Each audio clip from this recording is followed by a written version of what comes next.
Marcos capítulo 3, versículos 20 a 35.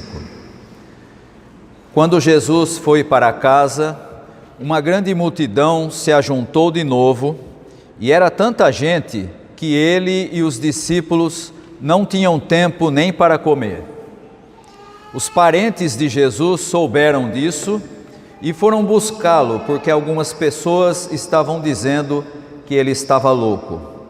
Alguns mestres da lei, que tinham vindo de Jerusalém, diziam: ele está dominado por Beelzebu, o chefe dos demônios. É Beelzebu que dá poder a este homem para expulsar demônios. Então Jesus chamou todos e começou a ensiná-los por meio de parábolas. Ele dizia: como é que Satanás pode expulsar a si mesmo?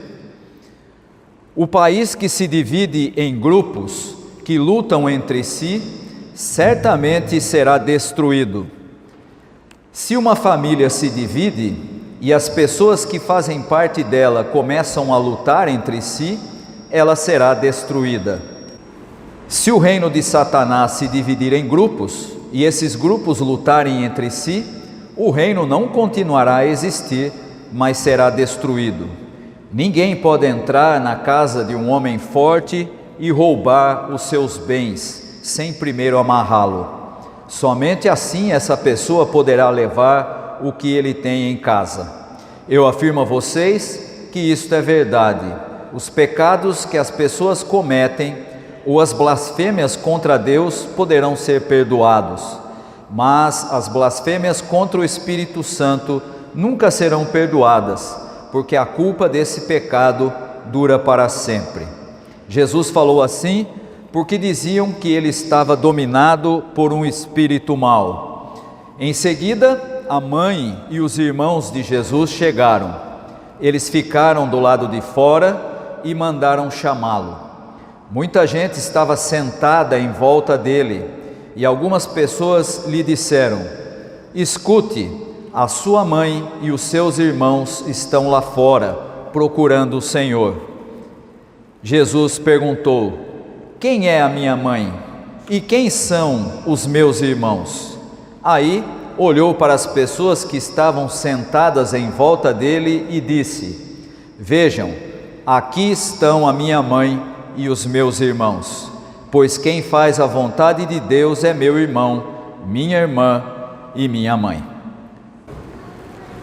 O Evangelho de Marcos, que é onde nós estamos lendo o texto que acabamos de compartilhar com os irmãos, é fruto da Galileia. A Galileia, para que os irmãos se lembrem, era a região mais ao norte em Israel e que era principalmente ocupada por pessoas mais simples, mais pobres, e dali vêm muitos dos apóstolos de Jesus, daqueles que foram os seus seguidores e que ele chamou para fazer parte daquele grupo mais íntimo. E ali o Evangelho de Marcos é produzido e foi escrito durante a chamada Guerra Judaica, por volta do ano de 68. E o Evangelho de Marcos tem uma característica interessante, porque ele é escrito em oposição a um tipo de propaganda que era muito comum no Império Romano, que era chamado o Evangelho de César. O Evangelho de César era um tipo de propaganda que o próprio Império fazia, contando e narrando as grandes vitórias do Império, as suas conquistas, e que provocava medo nas pequenas comunidades, como era o caso desse grupo que era da região da Galileia. E o Evangelho de Marcos é caracterizado por um convite muito interessante, que é o convite ao seguimento de Jesus. E esse convite pressupõe que há a necessidade da construção de novos espaços de vida, de nova forma de relacionamento entre as pessoas, e no Evangelho de Marcos nós vamos encontrar a entrega de Jesus em favor de todos como a verdadeira mensagem de vitória. Portanto, nós temos duas ideias opostas. A do imperador, que proclamava as suas grandes vitórias, e a do Evangelho de Marcos, que proclama a entrega de Jesus como sendo a verdadeira mensagem de vitória. E o objetivo desse Evangelho, principalmente nessa situação da chamada guerra que estava acontecendo em Jerusalém, era dar à comunidade um pouco de resistência, de fortalecimento numa situação de medo e de sofrimento. E aí então nós temos o panorama do texto que nós acabamos de ler. Mas esse texto traz algumas características que a gente normalmente não presta atenção. Estão aqui nesse texto dois tipos de acusações feitas a Jesus. Uma que vem dos seus familiares, e eu tenho que dizer isso porque nós acabamos de ler aí a tradução, e a nossa tradução não faz jus ao que está no texto grego, mas uma das acusações vem dos familiares de Jesus. Eles afirmam que Jesus estava fora de si. Quem é que está dizendo isso? Os familiares de Jesus, seus irmãos, seus pais. E há uma segunda acusação que é feita pelos líderes religiosos de Israel. E aí nós estamos incluindo aí, nesse rol daqueles que estão acusando a Jesus, principalmente os fariseus, os escribas e também os que estavam ligados à sinagoga e ao templo. Então nós temos aqui nesse texto duas acusações distintas. Para a família de Jesus, ele estava fora de si. Para os escribas de Jerusalém, ele tinha Beelzebu. Beelzebu, que era considerado o maioral entre todos os obreiros de Satanás. E aqui nós temos então, nessas duas acusações, uma tentativa de desacreditar a Jesus, desacreditar a autoridade que Jesus tinha. E portanto, veja que nós temos aqui, de um lado, algumas pessoas próximas a Jesus, seus familiares, e de outro, os religiosos que não gostavam muito de Jesus porque a sua pregação não combinava com a deles. A família e os escribas apontam para duas importantes estruturas de poder no mundo de Jesus: a família e a estrutura da religião formal, e aqui então está o templo, o sinédrio, a sinagoga e todos aqueles que estavam envolvidos com isso, desempenhavam um papel de organização da vida e eram um espaço de controle e de manutenção daquela sociedade. E então por que eles estão criticando a Jesus? Por que é que eles estão dizendo que Jesus está louco ou que Jesus está tomado por Beelzebu?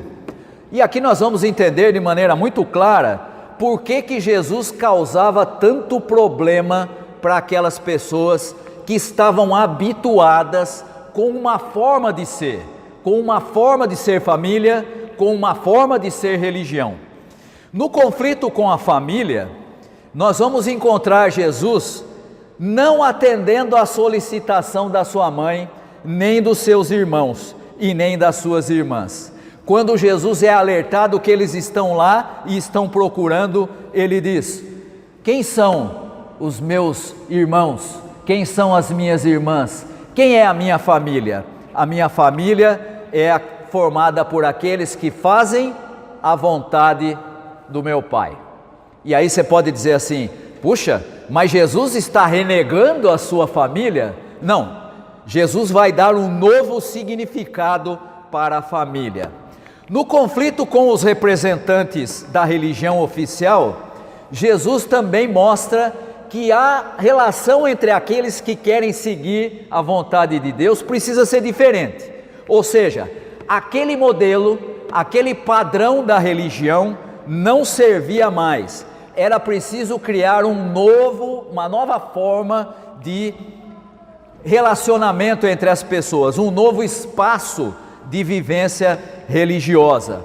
A resposta de Jesus é dada àqueles que estão sentados à sua volta, ou seja, aqueles que são os seus discípulos. Ele diz: o que faz a vontade do meu Pai, dizendo para os seus seguidores, não para o pai, não para a mãe, não para os irmãos, mas para os seus discípulos. Ele diz: quem faz a vontade de Deus, esse é meu irmão, esse é minha irmã, essa é minha mãe. O texto então traz esses dois conflitos, de Jesus com a sua família e também de Jesus com a religião instituída.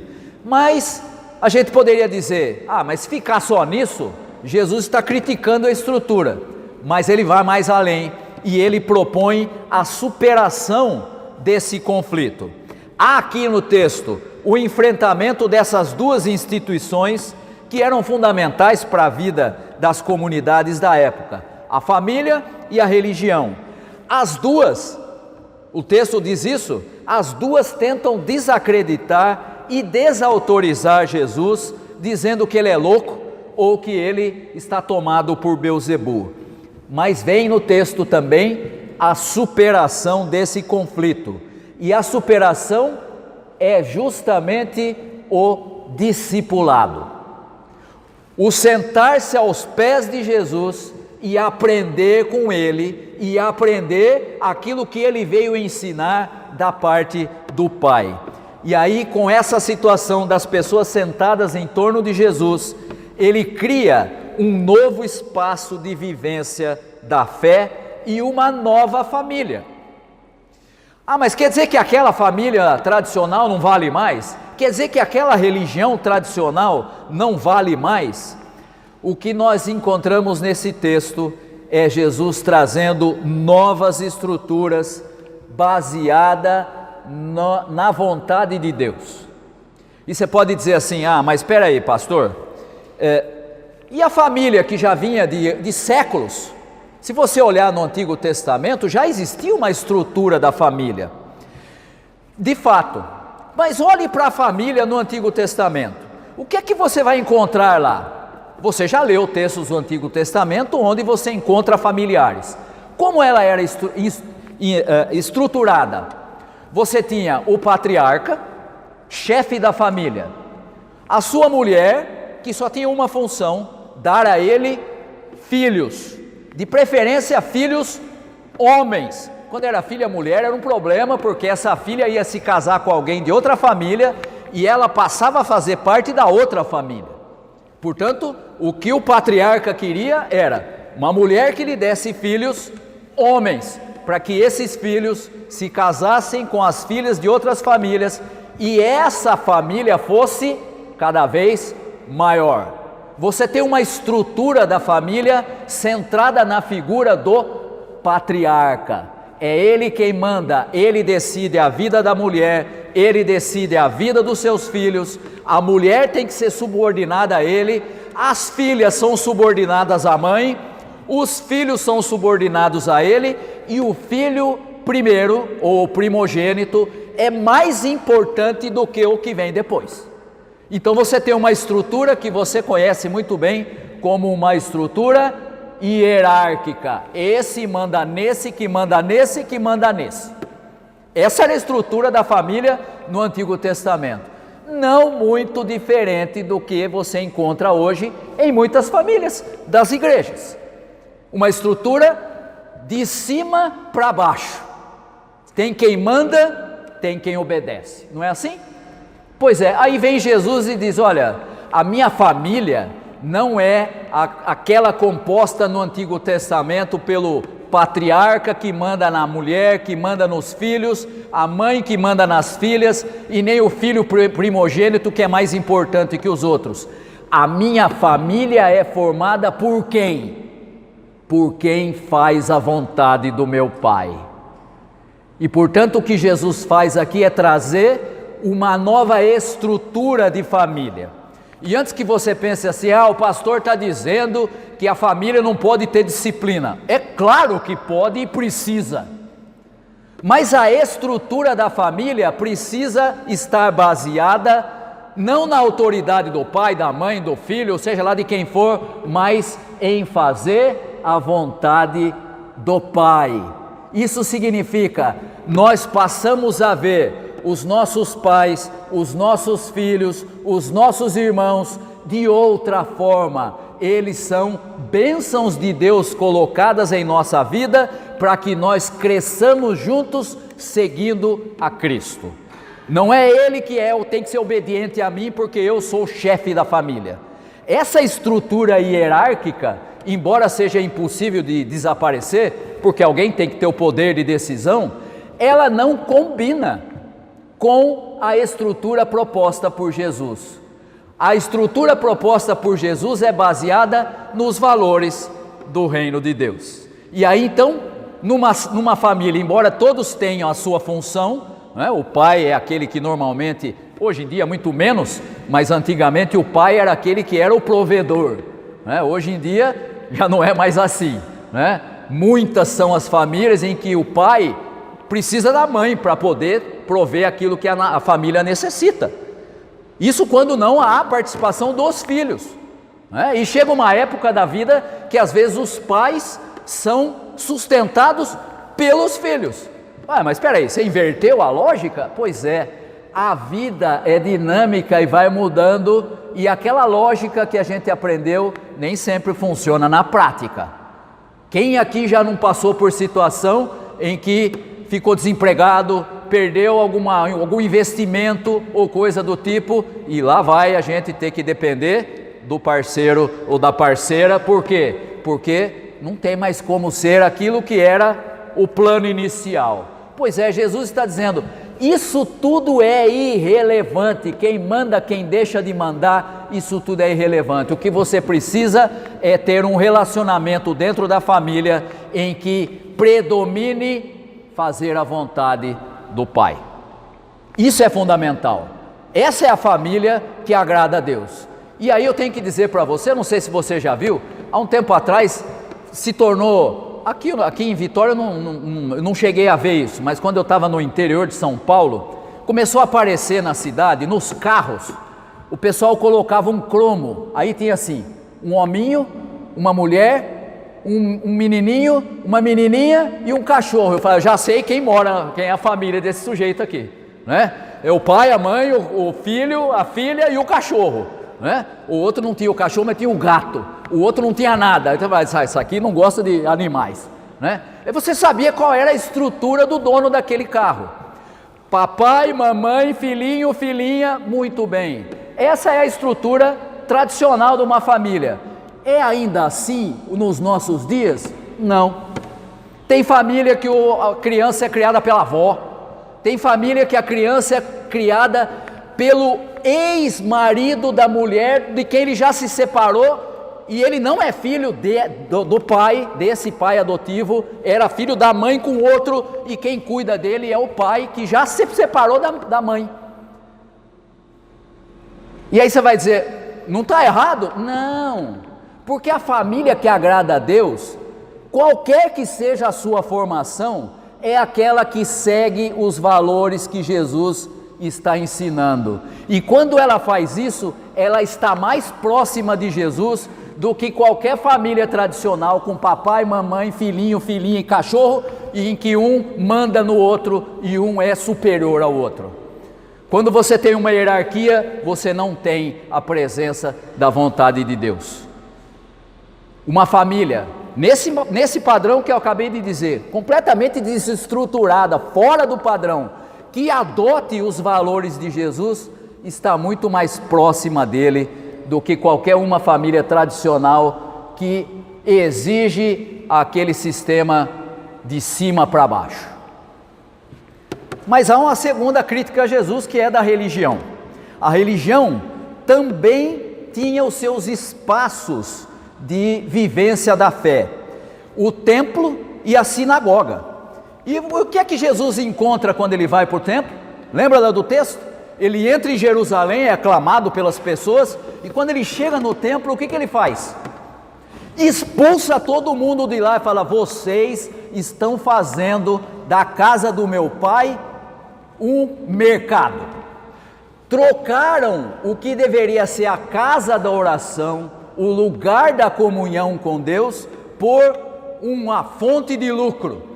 Qualquer semelhança com o que a gente vê hoje nas religiões e nas várias denominações não é mera coincidência. Jesus, então, quando diz que a verdadeira forma de adorar a Deus não é no templo, não é seguindo a religião, mas é se sentando ao lado dele para aprender, ou seja, com o chamado discipulado, ele transforma o espaço que já não atendia mais às necessidades das pessoas. Jesus faz com que o discipulado substitua a religião como uma instituição que reprisa, mas não faz com que as pessoas se aproximem da vontade de Deus. E aí você pode estar pensando assim, mas o que tudo isso tem a ver com a nossa realidade atual? Nós temos que perceber que nos nossos dias também há muitas estruturas que geram não a proximidade de Jesus, mas geram, como acontecia com a família da época de Jesus, como acontecia com a religião na época de Jesus, geram exclusão e geram morte. Há estruturas que são políticas, há outras que são sociais e há até hoje estruturas que são religiosas, que também são espaços que deveriam promover a vida, que poderiam ser oportunidade de convivência fraterna e solidária, mas que muitas vezes acabam por se tornar lugares de exploração, lugares de exclusão e principalmente lugares de domínio, de poder. Quem que já não ouviu aquela história tão comum, né? Você não deve criticar o servo do Senhor, você não deve falar mal do ungido do Senhor, como se o pastor, o líder, seja lá quem for, fosse alguém iluminado mais do que todos os outros e acima do bem e do mal. Não é, não é. A igreja, as comunidades de fé também precisam ser espaços de vivência da fé que tragam às pessoas proximidade do ensino de Jesus. Se a gente vem para a igreja e a gente não aprende do Evangelho e não aprende do que Jesus espera de nós, nós estamos brincando de ser igreja. Nós estamos fazendo festa, a gente vem, canta e lê texto bíblico e cada um volta para casa do mesmo jeito que voltou, que chegou. O que é que nós precisamos ser como comunidade de fé? Comunidade de discípulos, de seguidores de Jesus. Isso significa adotar os valores que ele ensinou. Na nossa prática dentro da comunidade de fé, na nossa prática dentro da nossa família. É isso que nós precisamos fazer. O espaço da religião e o espaço da família, aqui nesse texto, são ressignificados por Jesus a partir de fazer a vontade de Deus. Surge aqui uma nova família e um novo espaço de fé, onde seguir a Jesus, o discipulado, torna-se um caminho regenerador das vidas e das relações. Em um mundo como o nosso, marcado por tantas estruturas que produzem a morte, nós somos convidados ao discernimento e ao compromisso de construir espaços de discipulado e de promoção e resgate da vida. Isso vale para a nossa família, isso vale para a nossa comunidade de fé. A pergunta que nós temos que responder é a seguinte: como é que está a sua família? Como é que está a sua comunidade de fé? Ela é um espaço de discipulado? Ela é um espaço de aprendizagem daquilo que Jesus ensinou? Essa é a resposta que nós temos que dar a Deus. Essa é a resposta que vai determinar se somos como aquela família judaica, se somos como a religião judaica, ou se somos irmãos, irmãs, pais e mães de Jesus, como ele diz nesse texto. Que nós sejamos aqueles que promovem o discipulado. Esse é o padrão que Jesus apresenta para os seus seguidores. Esse é o padrão que nós devemos adotar. Que Deus possa abençoar aos irmãos e às irmãs. Amém.